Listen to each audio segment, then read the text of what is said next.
Tuhan bersamamu.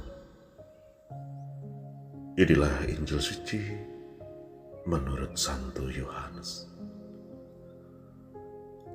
Pada waktu itu ada pesta perkawinan di Kana yang di Galilea, dan ibu Yesus ada di situ.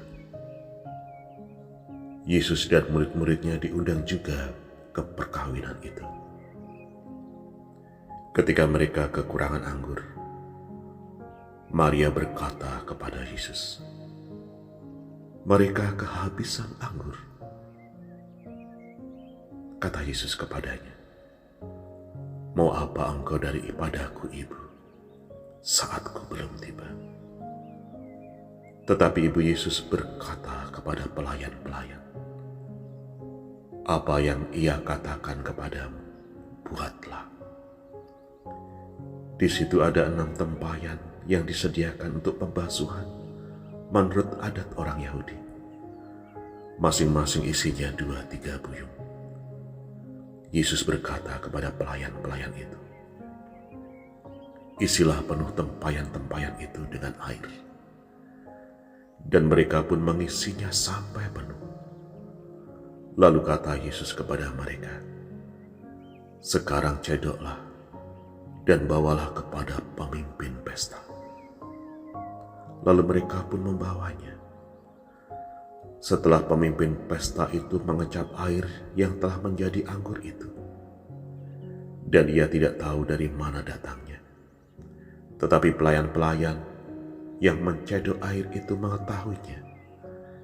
Ia memanggil mempelai laki-laki dan berkata kepadanya, "Setiap orang menghidangkan anggur yang baik dulu, dan sesudah orang puas minum, barulah yang kurang baik. Akan tetapi engkau menyimpan anggur yang baik sampai sekarang." Hal itu dibuat Yesus di Kana yang di Galilea, dan merupakan yang pertama dari tanda-tandanya. Dengan itu ia menyatakan kemuliaannya, dan murid-muridnya percaya kepadanya. Sesudah itu Yesus pergi ke Kapernaum bersama dengan ibu dan saudara-saudara dan murid-muridnya, dan mereka tinggal di situ beberapa hari saja. Demikianlah sabda Tuhan. Saudari dan saudara, selamat pagi berkat dalam. Dalam bacaan pertama dari surat pertama Rasul Yohanes, dinyatakan, inilah sebabnya kita berani menghadap Allah, yaitu karena Ia mengabulkan doa kita, jikalau kita meminta sesuatu kepadanya menurut kehendaknya. Bunda Maria pun meminta sesuatu kepada Yesus, bahkan seolah dalam tanda kutip setengah memaksa.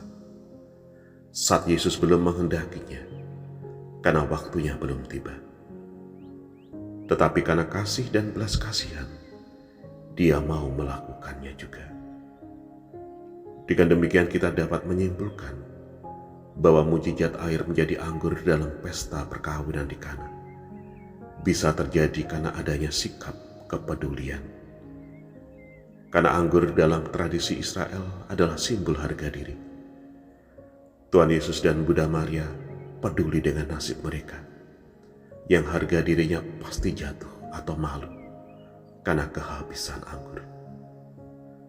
Mari kita pikirkan, seandainya anggur adalah simbol sukacita, bagaimana seandainya kita menghadapi orang yang kehabisan anggur atau sukacita, karena kehidupannya terkoyak oleh keputusasaan, tekanan, dan berbeban berat.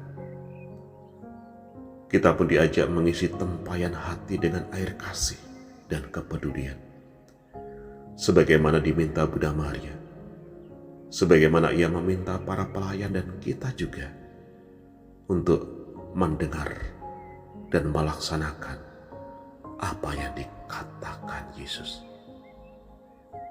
Kepedulian itu adalah sebuah gerakan hati, disposisi batin yang menggerakkan kaki untuk melangkah, dan tangan yang terulur untuk memberi bantuan.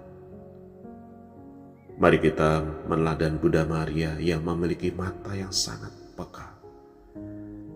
Kendati ia seorang tamu undangan, namun ia tidak ingin membuat tuan rumah merasa malu karena tidak bisa menjamu tamu-tamu mereka dengan baik.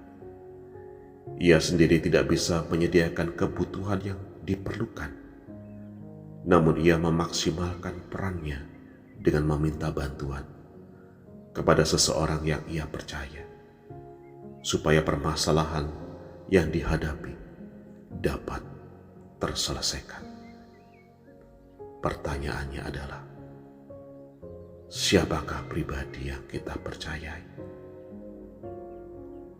Apakah Tuhan Yesus yang kita percaya selama ini?